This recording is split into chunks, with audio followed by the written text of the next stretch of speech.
एक संत ने कहा, वन में बसंत, वन में बसंत, टाउन में संत और मन में अरहंत, तो क्यों नहीं होगा भाव का अंत?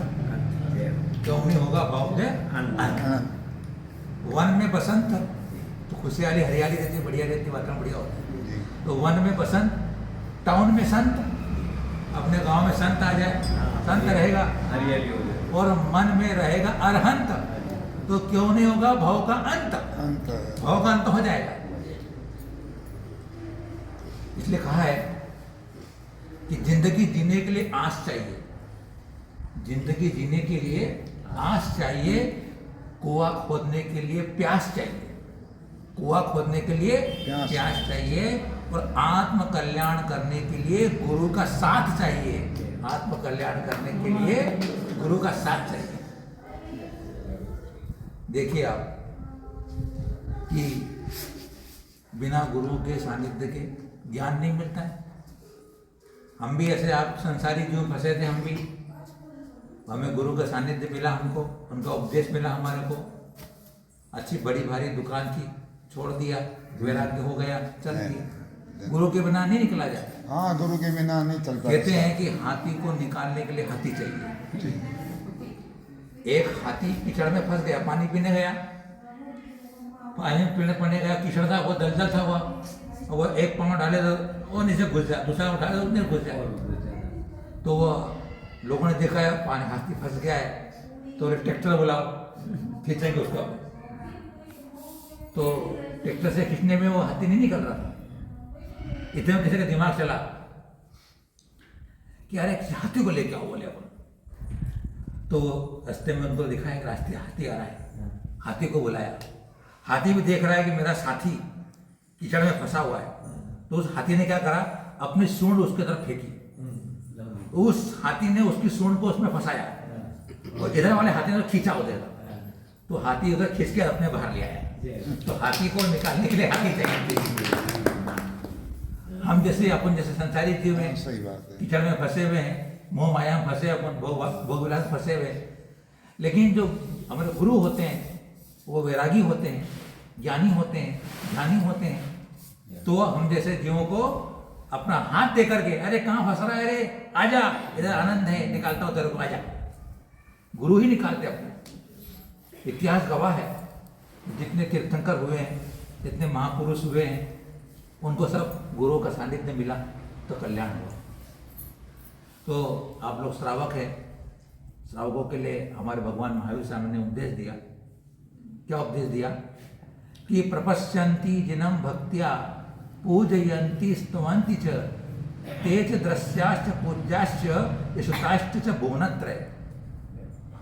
यह आचार्य भगवान अपनी वाणी में कहते हैं, अम्मा, कि जो जिनेन्द्र भगवान को भक्ति पूर्वक देखते हैं, श्रावकों के लिए कह रहे हैं, सभी के लिए कह रहे हो, कि जो भक्ति पूर्वक जिनेन्द्र भगवान को देखते हैं, यानी दर्शन करते हैं, और भक्ति पर उनकी पूजा करते हैं, और उनका स्तुति करते हैं, तो ऐसे जो भव्य प्राणी हैं, भुवनत्रय, तीनों लोकों में वे दर्शनीय हो जाते हैं, तीनों लोकों के लिए पूजनीय हो जाते हैं, और तीनों लोकों के लिए स्तुति योग्य हो जाते हैं। अर्थात जो अपने भगवान जिनेन्द्र का दर्शन करेंगे, उनका पूजन करेंगे, उनकी स्तुति करेंगे, तो वो भी स्वयं इसके योग्य हो जाएंगे। अर्थात लोग भी उनकी पूजा करेंगे, उनकी स्तुति करेंगे और उनका दर्शन करेंगे। अर्थात हम भी भगवान बन जाएंगे, हम भी भगवान बन जाएंगे, क्योंकि जो जिसको प्राप्त करना चाहता है वो उसके पास जाता है। देखो अपन सब संसार में दुखी थे, भगवान अनंत सुखी हो गए, तो उनके पास जाते हैं कि भगवान आप सुखी हो गए, मेरे को सुख का मार्ग मुझे दो, सुख दे दो। आपने वितरागता प्राप्त कर ली, मैं रागी दोषी फंसा संसार में, मुझे भी आपसे वितरागता चाहिए। तो हम भगवान के पास क्यों जाते हैं? परम सुखी होने के लिए और वितरागता पाने के लिए हमारा उद्देश्य ये होता है। तो देखो आप, दर्शन करने का कितना महत्व है। आप देखो, भगवान के दर्शन करने से हमें अपनी याद आती है। श्रावक का कर्तव्य होना चाहिए कि प्रातः काल उठ करके सबसे पहले जिनेंद्र भगवान के दर्शन करें। श्रावक का कर्तव्य अपने को बहुत ही पुण्य और भाग्य से मनुष्य पर्याय मिल गई है, और मनुष्य पर्याय मिलके अपने को तीर्थंकरों का कुल मिल गया। भगवान महावीर जैसे तीर्थंकरों का कुल मिल गया है, जहाँ हम हमारे आत्मा का कल्याण कर सकते हैं, आत्मा को सुखी कर सकते हैं, दुखों से मुक्त हो सकते हैं, ऐसे कुल में उत्पन्न हो गए हैं। उनकी वाणी सुनने को मिल रही है। तो हमारा श्रावक का कर्तव्य होगा कि हम भगवान के दर्शन प्रतिदिन करें। श्रावक का कर्तव्य पिलाओ, तभी श्रावक कहलाएंगे। श्रद्धावान, विवेकवान, क्रियावान श्रावक कहलाता है। आप श्रावक हैं, प्रातः काल का उठ करके अपने को जिनेंद्र भगवान के दर्शन करना, क्योंकि जिनका कहते हैं दर्शनम देव देवस्य दर्शनम पापनाशनम दर्शनम स्वर्ग सोपानम दर्शनम मोक्ष साधनम। क्या बात हुई, देखो आप क्या महिमा है कि जो जिनेंद्र भगवान देवादि देव के दर्शन करते हैं तो पाप का नाश हो जाता है। दर्शनम देव देवस्य दर्शनम पाप नाशनम दर्शनम स्वर्ग सोपानम। स्वर्ग का सोपान में सीढ़ी है। अगर हमें स्वर्ग के सुख प्राप्त होना है, स्वर्ग के सुख मिलना है, तो भगवान जिनेंद्र के दर्शन करने से मिल जाएगा। देखो, और यहाँ तक कह दिया कि दर्शनेन जिनेंद्राणाम साधुनाम वंदनेन न चिरम तिष्ठते पापम छिद्यते दुर्लभम। और दर्शन करने से मोक्ष का साधन भी हमारा संवेशन प्राप्त हो जाता है। देखो आप, एक नन्हा सा छोटा सा मेंढक भगवान महावीर के दर्शन करने के लिए गया। क्या कहा कि दर्शन करने से हमें स्वर्ग की प्राप्ति हो जाती है। हमें स्वर्ग प्राप्ति करने की इच्छा नहीं करना है, आप भगवान के दर्शन करोगे। अरे पद्मनंदी पंत मिश्रिका में कह दिया कि जो अपने सिर्फ इस चमड़ी के नेत्रों से भगवान को देख लेता है, उसको अनंत चतुष्टय की प्राप्ति हो जाती है, उसके अनंत चक्षु खुल जाते हैं। ऐसी महिमा है, क्योंकि हमारे भगवान की वीतराग छवि को देखकर, वीतराग प्रतिमा को देखकर, शांत प्रशांत मुद्रा को देख करके अपना मन भी शांत हो जाता है। देखो आप, जैसा चित्र होता है वैसा चित्त होता है। जैसा चित्र होता है वैसा चित्त होता है। अगर चित्र डरावना होगा, अगर चित्र सेक्सी होगा, तो सेक्सी चित्र को देखकर सेक्सी का भाव पैदा होगा, खोटे भाव पैदा होगा। डरावना चित्र होगा तो अपने डरने का भाव पैदा होगा, है ना। और अगर शांत अगर फोटो होगी तो अपने को शांति मिलती थी मिलती। देखो आप रोज वीडियो देखते होंगे, इसमें कभी कभी ऐसे चित्र आ जाते हैं जिसमें कि अपने को देखने में शर्म आ जाती है ना। चित्र को देख के चित्र खराब हो जाता है, लेकिन भगवान की वितराग छवि को देख करके हमें शांति मिलती है। एक छोटा सा मेंढक, कहानी सुनोगी आप लोगों ने? किन्ने किन्ने सुनी कहानी मेंढक की? नहीं सुनी आप लोग, भूल गए आप लोग, भूल गए ना। मैं ताजा कर देता हूँ आपकी कहानी। वो कहानी शास्त्रों में लिखी हुई कहानी है, उत्तर पुराण में लिखी हुई है, समंत भद्र श्रावकाचार्य में लिखी है। और जब कभी भी धर्म सभा में बोलने का अवसर आता है, उस कहानी को मैं जरूर बोलता हूँ, क्योंकि वो कहानी बड़ी प्रेरणा देने वाली है। एक तालाब था, पानी भरा हुआ था, कमल खिले हुए थे बढ़िया बढ़िया। तालाब में कमल खिलते ही, उसमें एक मेंढक रहता था। लेकिन मेंढक पहले पूरा पर्याय में एक सेठ जी था। मेंढक की पर्याय के पहले क्या था? वो सेठ जी था, पैसे वाला, दौलत वाला था, पैसा वाला। महाराज सिंह जी जैसा। हाँ, आप जैसा। अब देखो, अब सेठ जी एक दिन सामायिक में बैठ गए। वो सामायिक बैठ गए कि जब तक दीपक जलता रहेगा मैं सामायिक करूँगा। अब उनकी जो पत्नी थी, बोले दीपक लगा, मेरे पति तो बैठे हुए हैं, अगर इसमें घी खत्म हो जाएगा तो अंधेरा हो जाएगा। तो घी खत्म होने पहले दीपक में फिर घी डाल देती। वो दीपक जब तक जलेगा जब तक मैं सामायिक करूँगा। संकल्प लेके बैठ गए सेठ जी। अब वो पत्नी तो पति को परमेश्वर मानती हो, तो है ना। क्यों? पत्नी क्या करती? पति को परमेश्वर मानती है। पुराने जमाने वाली, आजकल की थोड़ी होती है। आजकल की भी होगी, आजकल कोई मिल जाएगी आपको। तो फिर क्या हुआ? वो तेल डाले, वो सामने बैठे रहे सेठ जी। और उनको आकुलता हो गई। किसी सीमा होती है हर चीज की। आकुलता हो गई और उनको परिणाम खराब हो गए। उनको आर्थ ध्यान हो गया और योग से उनके प्राण निकल गए। देखो आप, देखो कैसी कर्मण गति नहीं आ रही है। कर्मण की गति न्यारी है, कब प्राण निकल जाए तन से पता नहीं चलता है ना? है ना? कहते ना कभी, क्या कहते हैं? सांस सांस क्या बात बोलते हैं, हाँ। कब रुक जाएगी हाँ, सांस? तो कहते हैं ये जो जीवन की सांस चल रही है कब रुक जाएगी पता नहीं चलता है।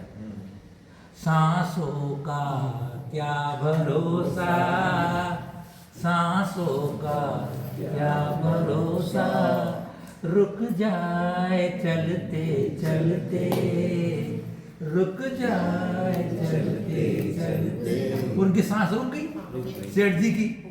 राम नाम सत्य हो गया, मेंढक बन गए और अपने घर के तालाब में बन गए। देखो आप, अपने घर के तालाब में। अब वो सेठानी उधर से निकलती तो उनके उछल के चले जाता मेंढक। देखो पूर्व जन्म के जो संस्कार होते हैं, संबंध होते हैं, वो भवांतर चलते हैं। आप घर में जितने भी परिवार वाले बैठे हैं, पूर्व को अपने संस्कार मिले उन्हें पे ले गए और फिर अपन मिल जाते हैं, है ना? तो मेंढक उछल के सेठानी पे जाता, बार बार वो तो उछल के जाता। तो पूर्व जन्म में सहयोग था उनका। अब एक दिन क्या हुआ, राजा सैनिक को मालूम पड़ा, राजा गृह के अंदर भगवान महावीर स्वामी का सम्मोषण आया हुआ है, सम्मोषण आया हुआ है। तो राजा सैनिक को मालूम पड़ा, चलो अब हम सब भगवान की पूजा आराधना करने के लिए भगवान महावीर स्वामी के सम्मोषण में चले। डोली बिठवा दी, सारे नगर के लोग चल रहे हैं और राजा सैनिक भी हाथी पे बैठ के भगवान महावीर स्वामी के सम्मोषण की ओर चल रहा है। सारे नगरवासी भी हाथों में पूजा की सामग्री लेकर के, कोई रत्न लेकर के, फूल लेकर के, फल लेकर के जय जयकार करते हुए भगवान महावीर स्वामी की जय हो जय हो जय हो, गाजे बाजे के साथ, धूम धड़ाके के साथ चल रहे। अब मेंढक के कान में वो सब आवाज जा रही है, ये बाजे वगैरह के साथ लोग जा रहे हैं और लोग चर्चा कर रहे थे, अरे भगवान महावीर स्वामी का सम्मोषण आया है, भगवान महावीर का सम्मोषण आया है। और मेंढक के कान में बात चली गई। अब देखो आप, सेठ जी धर्मात्मा थे पहले, भगवान महावीर स्वामी का सम्मोषण आया है, कान में बात चली, उसको जाति स्मरण हो गया। देखो आप क्या हो गया, उसको जाति स्मरण हो गया। अरे भगवान महावीर स्वामी मेरे गांव में आए। दोस्तों जो पंचेंद्रिय होता है, संगीत जी होता है, मेंढक भी हो ना, छोटा सा भले हो, उसका मन हो गया मैं भी भगवान महावीर स्वामी के दर्शन करने जाऊंगा, मैं सम्मोषण में जाऊंगा। सम्मोषण में सब जा सकते हैं, सम्मोषण में ट्रेन से भी जाते हैं, हाथी घोड़ा बैल मेंढक सांप सब जाते हैं वहां पे। उसका मन हो गया, तो उसका मन हो गया भगवान महावीर के सामने जाऊंगा, दर्शन करूंगा। मैं क्या लेके जाऊं, लोग थाल भरवा के रत्न लेके जा रहे हैं, चावल लेके जा रहे हैं, मैं क्या लेके जाऊं? बोले मैं एक फूल लेके जाता हूँ। बोले फूल लेके जाऊंगा तो फूल के बराबर तो मेरा वजन है, फूल के बराबर तो मेरा वजन है, मैं फूल कैसे उठाऊंगा? तो सोचता है चलो फूल नहीं, फूल की पाखुड़ी। हाँ पाखुड़ी हुई है, फूल नहीं, फूल की पाखुड़ी। पाखुड़ी लेके चलो। उसने उस कमल के फूल में से एक पाखुड़ी तोड़ ली, मुंह में दबा ली और वह उछक उछक के, आनंदित होकर के, हर्षित होकर के, प्रसन्न होकर के, बड़ा अच्छे भाव के साथ, देखो आप भगवान के दर्शन करने जब भी जाओ, हंसते मुस्कुराते जाना, खुशी खुशी जाना, आनंदित होके जाना। माथे पे भजन रख के मत जाना कि मंदिर जाना पड़ रहा है, अरे कहाँ का धर्म बोले, नहीं, अरे आनंद लेके जाना। अरे त्रिलोकी नाथ के दरबार में जा रहा है, भगवान महावीर स्वामी के सम्मोषण में जा रहा है, सामान्य व्यक्ति के सामने नहीं जा रहा है। अरे तो भगवान मंदिर में जाएगा और हंसी खुशी से जाएगा तो हंसी खुशी लौट के आएगा। अरे झोली भर के आ जाएगा, मन भर के आ जाएगा, तेरा दिल भर के आ जाएगा। आज मेरा जीवन धन्य हो गया, मेरे नेत्र धन्य हो गए कि भगवान महावीर के, भगवान के दर्शन हो गए मेरे को। और जब तुम मंदिर से लौटोगे, सीढ़ी से उतरते हुए आपकी हंसती हुई मुस्कुराती हुई चेहरे को देख करके अपने घर जाओगे तो रास्ते वाले पूछे क्या बात है, बड़े हंसते हुए नजर आ रहे हो, क्या बात है, बड़े खुश नजर आ रहे हो। बोले आप क्या बात है? आपकी मुस्कुराहट को देख करके उस व्यक्ति का भी मन होगा, अरे यार ये मंदिर गया और खुश होके आ रहा है, प्रसन्न होके आ रहा है, चलो मैं भी जाऊंगा मंदिर। अरे वो तुमने काम किया, मंदिर से लौटो तो खुशी खुशी लौटो, मंदिर जाओ तो खुशी के साथ जाओ, तो तुम्हारे को देख करके दूसरा भी मंदिर चला जाए, उसका पुण्य मिल जाएगा तुम्हारे। अगर तुम एक आदमी को मंदिर ले जाने का काम करते हो तो जितना पुण्य कमाएगा वो मंदिर जाने वाला, उसका छठा हिस्सा तुमको मिलेगा। धन्यवाद। इसलिए मंदिर जाओ तो एक के साथ दो को लेके जाओ, चल मंदिर, प्रेरणा दो, चल मंदिर, 2 मिनट का काम है, फिर आ जाना, क्योंकि मंदिर जाए बिना आत्म कल्याण की शुरुआत नहीं हुई।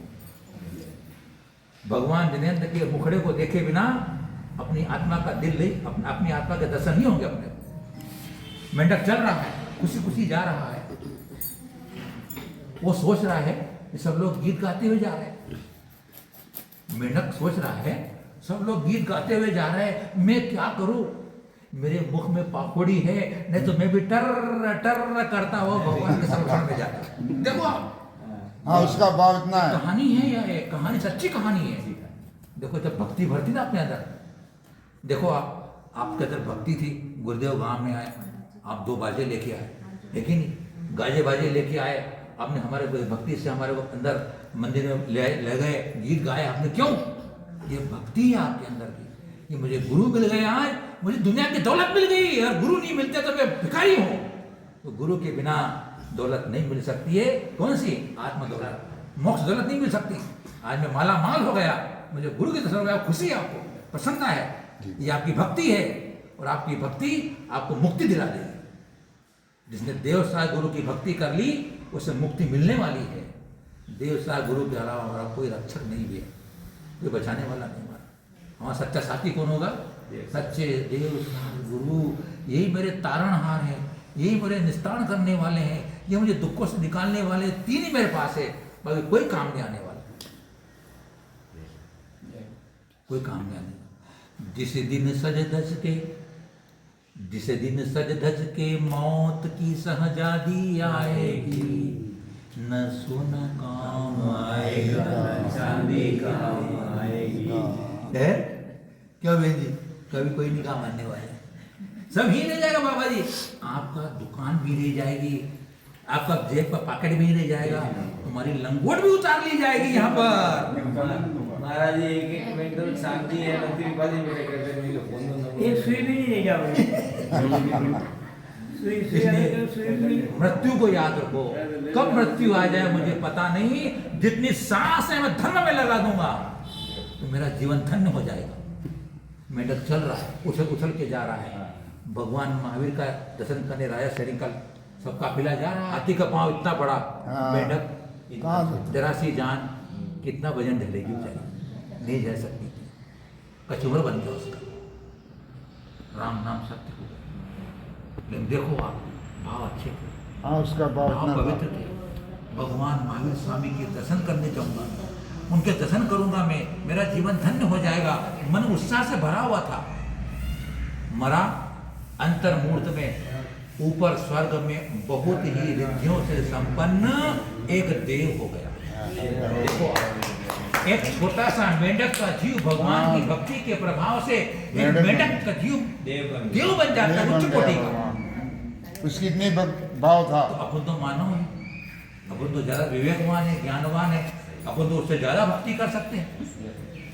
वो हम स्वर्ग में पैदा हो गया, उत्पन्न हो गया, देखता है देवियां खड़ी हुई बहुत सारी उसकी सेवा में, ठाट बाट, देखो क्या माहौल, क्या सुख गया, बढ़िया बढ़िया, बोले मैं कहाँ आ गया, बोले मैं कहाँ आ गया। उसको अवधि ज्ञान हो जाता है, स्वर्ग में देवों को अवधि ज्ञान होता है। अवधि ज्ञान से जाना, अरे मैं भगवान महावीर स्वामी के समर्थन में मैं जा रहा था और मेरे हाथी के पैर के नीचे आकर मर गया, मर करके देव हो गया। ओ हो, जिन धर्म की महिमा महान है, जिन धर्म की महिमा महान है। अब वो क्या बोलता है, अब मैं आ तो गया, देव बन गया हूँ, चलो अब मैं भगवान महावीर स्वामी के समर्थन में जाऊंगा। देखो ये संस्कार चलते हैं।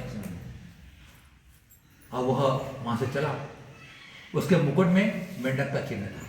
क्या था उसका चिन्ह? मेंढक का चिन्ह था उसमें। अब मेंढक वहां से, मेंढक के चिन्ह वाला देवता वहां से अंतर्मूर्त में नीचे आकर स्वर्ग में आ गया, मोक्ष संवत्सर में आ गया। वो तो उसको कितनी देर लगती है, संवत्सर में आया। वो 3 परिक्रमा लगा था भगवान महावीर स्वामी की संवत्सर में, और जाके बैठ कर खड़ा हो जाता है। लेकिन वहां पर एक प्रश्न करता है कि भगवान क्या बात, अभी भी जो देव आया है उसके मुकुट में मेंढक का चिन्ह क्यों? गंधर्व भगवान से प्रश्न किया गया।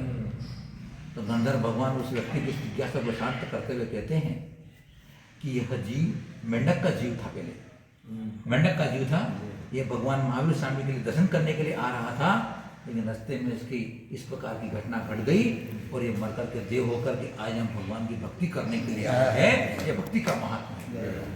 उसके उस भक्ति के महत्व को देख करके सब लोगों को देखो क्या भक्ति का महत्व है, सबके भाव विभोर हो गए सब लोग तो मुझे वीरेंद्र भगवान की भक्ति करना है।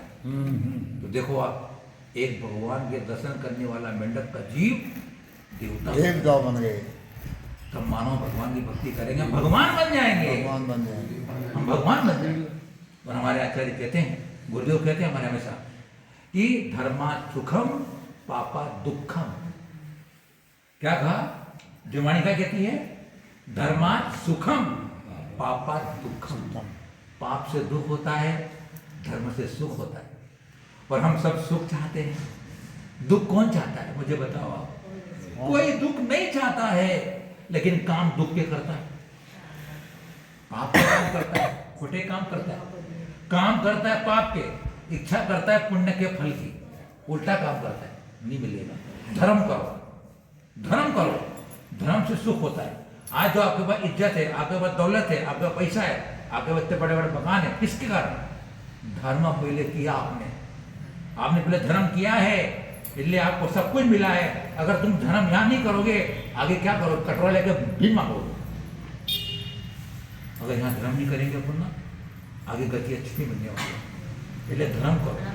24 घंटे में से भगवान के लिए, अपनी आत्मा के लिए, धर्म के लिए समय निकालो। अरे खाते पीते तो सब लोग मर जाएंगे, धर्म करके जो मरेगा वो एक सदगति हो जाएगी।